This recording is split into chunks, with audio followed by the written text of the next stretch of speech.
जय भारत मित्रांनो, कोणतीही भाषा शिकण्यासाठी कोणीही कोणावरही सक्ती करू नये. हे कृत्य संविधान विरोधी आहे. हे जसे हिंदी भाषा इतर भाषिकांवर लादणाऱ्यांसाठी आहे, तसेच महाराष्ट्रात राहायचे तर मराठी बोललंच पाहिजे असं बोंबलणाऱ्यांसाठी सुद्धा आहे. परभाषिक राज्यांत नोकरी वा व्यवसायानिमित्त जाणाऱ्यांची जर गरज असेल तर ते स्थानिक भाषा शिकतील ना. तुम्ही कोण त्यांना तुम्ही अमुक भाषेतच बोललं पाहिजे असं सांगणारे? महाराष्ट्रातील लोकांना हिंदी सहज समजते आणि बहुसंख्यांना बोलताही येते. त्यामुळे उत्तर भारतातील हिंदी भाषिकांना नाही गरज वाटत इथे मराठी शिकण्याची. या उलट दक्षिणेतील आणि पूर्वोत्तर भागातील राज्यांमधील जनतेला हिंदी समजतच नाही, बोलण्याचा तर प्रश्नच नाही. अशा राज्यांमध्ये नोकरी वा व्यवसायानिमित्त जाणाऱ्यांना स्थानिक भाषा शिकण्याशिवाय पर्याय नसतो, म्हणून गरजेप्रमाणे ते ती भाषा शिकून घेतात. त्या राज्यांना आमची भाषा बोला म्हणून आंदोलने करण्याची त्यामुळेच गरजही पडत नाही. महाराष्ट्राची परिस्थिती उलट आहे. हिंदी भाषा सर्वदूर पोचवण्यात मुख्य कारण ठरलेले बॉलिवूड महाराष्ट्राच्या राजधानीत म्हणजे मुंबापुरीत आहे. त्यामुळे इथे ती भाषा सहज आत्मसात केल्या गेली. फक्त हेच कारण नाहीये, तर याला ऐतिहासिक कारणही आहे. प्राचीन काळात म्हणजे 10व्या शतकापर्यंत महाराष्ट्राचा उत्तर भारताशी फार कमी संबंध आला. या उलट त्या काळात आपला जास्त संबंध दक्षिण भारताशी होता. आपल्यावर राज्य करणारे कदंब, राष्ट्रकूट, वाकाटक, सातवाहन, चालुक्य हे राजवंश मराठी माती इतकेच दक्षिणेशीही संबंधित होते. त्यामुळे प्राचीन काळी मौर्य राजवट सोडली तर येथील कोणतीही राजसत्ता महाराष्ट्रावर राज्य करू शकली नव्हती. त्यामुळे महाराष्ट्र उत्तरेच्या प्रभावापासून मुक्त होता आणि म्हणूनच त्या काळच्या मराठीवर उत्तर भारतीय भाषांचा नव्हे तर दक्षिण भारतातील कानडी व तेलुगू भाषेचा प्रभाव होता.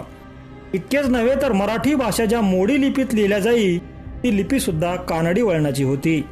सन 1923 दरम्यान महर्षी वीरा शिंदे यांनी मराठीची मावशी कानडी या नावाचा लेख लिहिलेला आहे. त्यात त्यांनी मराठी भाषेवर कानडी भाषेचा किती प्रभाव आहे आणि आजच्या छत्रपती संभाजीनगर जिल्ह्यातील कन्नड गावापर्यंत कशी कानडी भाषा बोलल्या जात होती हे सप्रमाण सिद्ध केले आहे. कन्नड गावाचे नावच या कानडी प्रभावाचा बोलका पुरावा आहे. मध्ययुगात मात्र परिस्थिती बदलली.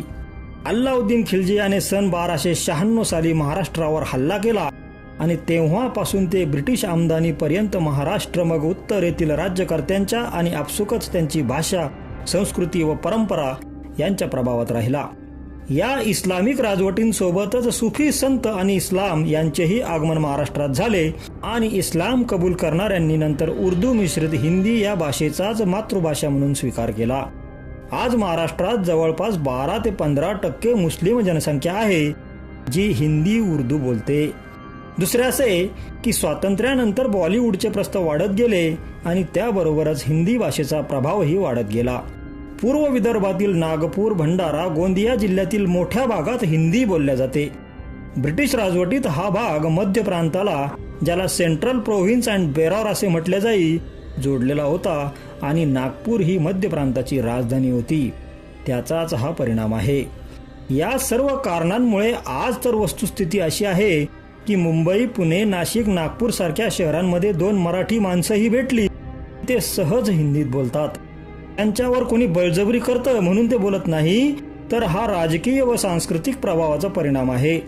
अशा प्रकारे स्वयंस्फूर्तीने कोणी हिंदी व कोणतीही परभाषा बोलत असतील तर त्याला विरोध करणे चुकीचे आहे, पण कोणी सक्ती करत असेल तर ते त्यापेक्षाही चुकीचे आहे. शेवटी इतकंच सांगेन की प्रत्येकाने जास्तीत जास्त भाषा शिकण्याचा प्रयत्न करायला हवा, कारण आपले महान पूर्वज जसे की छत्रपती शिवाजी महाराज, छत्रपती संभाजी महाराज, संविधानकर्ते बाबासाहेब आंबेडकर हे बहुभाषिक होते. शिवरायांनी सन 1669 मध्ये जिजिया कराला विरोध करण्यासाठी औरंगजेबाला जे पत्र लिहिलेले आहे ते फारसी भाषेत लिहिले होते. तर शिवराज्याभिषेकासमयी रायगडावर आलेल्या हेनरी ऑक्झेंडेन या इंग्रज राजदूतासोबत संभाजीराजांनी इंग्लिश भाषेत संवाद साधला होता. शंभूराजे त्या राजदूताला असे नाही म्हणाले की तू माझ्या राज्यात आला आहेस तेव्हा तू माझ्या भाषेत बोल, मी काय म्हणून तुझ्या भाषेत बोलू. तसेच बाबासाहेब आंबेडकरांचे बहुतांश साहित्य हे इंग्रजी भाषेत आहे. थोडक्यात परभाषा, परसंस्कृती व परकीय माणसं यांचा सन्मान करणं, त्यांना आत्मसात करणं व प्रसंगी त्यांना सामावून घेणं ही या मराठी मातीची आणि तिच्या थोर सुपुत्रांची परंपरा आहे. आणि तिचे पाईक म्हणून ती परंपरा पुढे नेणं हे आपलंही परमकर्तव्य आहे. पण सोबतच कोणी अमुक भाषाच शिकली पाहिजे अशी सक्ती करत असेल तर त्याला सर्व शक्तीनिशी विरोध करणं हेही आपलंच परमकर्तव्य आहे. जय भारत.